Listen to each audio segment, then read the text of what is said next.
Hey guys, so today I wanted to do a video on pickups. So past 2 weeks I've been doing a lot of buying and some selling and trading and stuff, but I really went heavy on the buying, which if you don't know, this stuff's going crazy. A lot of people are starting to hoard sealed now, and I figured it was a good time to jump in and kind of, get my feet wet with it again. I used to do a bunch more of it, but I had no sealed as of 2 weeks ago, and as you can see behind me, there's just, a ton of 151 Crown Zenith 10s, Evo Skies boxes. I picked up 4 Evo Skies boxes.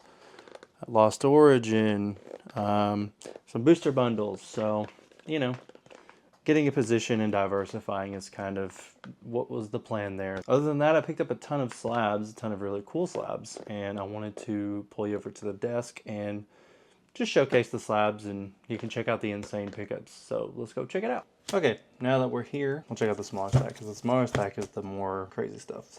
So first up, we have a PSA 10 Celestial Storm Rainbow Rayquaza GX.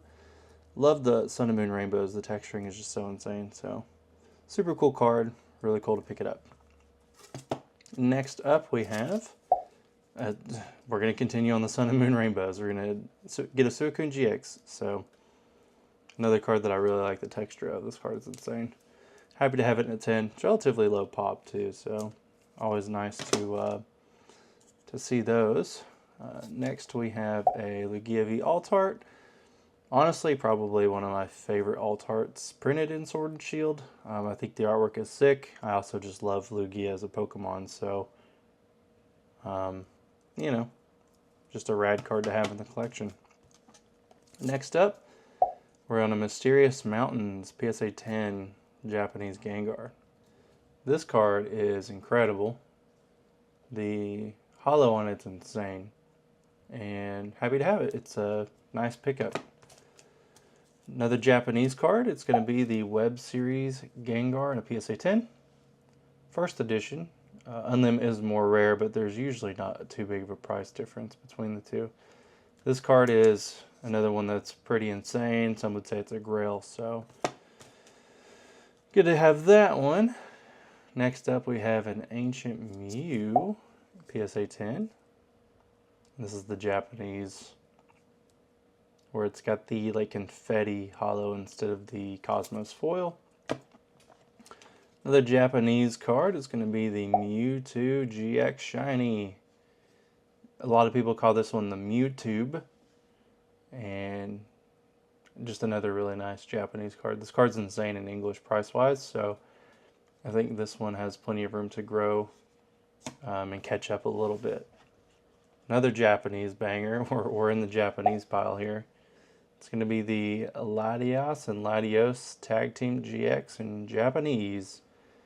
This card's another one that the English is like $5-6 grand, so it's just much more obtainable in Japanese. I mean, even in Japanese, it's expensive, right? This is like a 2K card, but not quite as bad as $5-6 grand. So next up, another Japanese card. It's going to be the 2014 Festa Pikachu.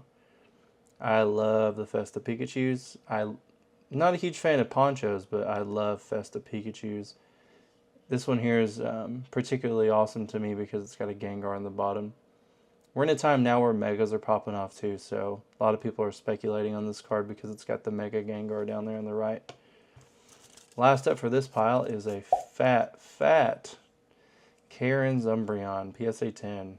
This card has been skyrocketing. I think current market's doing like 3.2K right now, 3 grand, something like that. It's got a nice little swirl in this corner here. So, new cert, PSA 10. Love to see this card. This card is a grail. Moving on to the next stack. We'll move this stack out of the way here. Next stack is going to be probably, if I remember correctly, more so the modern English. So, starting off with an IR Infernape. This is a cool card. I like this card, so I picked it up. Next one we have is the Latios PSA 10 Illustration Rare. Illustration Rares have been doing super well, and rightfully so, because the artwork is just insane. You don't get the texturing, but what you do get is a really nice card. We've got a Mimikyu V. I think the Journey Together is going to probably bump up a lot of these, like Trainer Gallery, Galarian Gallery type cards, especially if they have a trainer in them. So a little bit of a speculation buy here with the Mimikyu. Next we have Mewtwo V-Star. This card's just rad. I like the artwork on this one a lot. It's very Dragon Ball Z. So nice little pickup there. Next we have the the illustration rare Magikarp. Now this one is relatively still low pop. It is a $1,000 plus illustration rare, so that's an interesting one. I think current market's $1,300 on this one. You know, it's a hard card to grade. I get it. I don't know if I trust the value at $1,200, $1,300 right now, but I mean it is a rad card, and I am a Gyarados fan, so it's kind of a must-have pickup for me. Next, we have the illustration rare Bulbasaur, and I think we actually have two. Yeah, we have two. So I just like these IRs. I think they're really pretty. I think, especially being the starters, they'll do, you know, pretty well long term. So, and they usually do pretty well at shows. Next, we have the Squirtle illustration rare. Same thing with the Bulbasaur, just a cute card. Should do well long term. People love these. Not much else to say about it. I think this one's going to be our Charmander. So this one is actually a promo and not pulled. Not the Pokemon Center one. That's a whole other thing. But the artwork is awesome on this one. And I think it's probably maybe even my favorite Charmander card to exist. So very nice pickup there. Next up we have the Mew from Crown Zenith. Another sleeper. These cards were not valuable for the longest time, and then Crown Zenith finally blew up out of nowhere, and you know, everybody wants it now. So very cool to have. Love that card. Very pretty. Iconic Pokemon too. And we have the Mewtwo next up from the 151 Ultra Premium collection. Same kind of thing with the Mew. People love Mewtwo. This card's sick. A lot of these are not very grade worthy when you get them out of the UPC, so relatively lower pop and just a nice card. Next we have the Mew from 151. Same box as the Mewtwo, so these are kind of like a pair kind of thing, right? I like the Mew a lot. I think the Mew will do very well long term because it's an SAR. It's got like the nice little sparkly look to it, and it's just a pretty card, so pick that one up.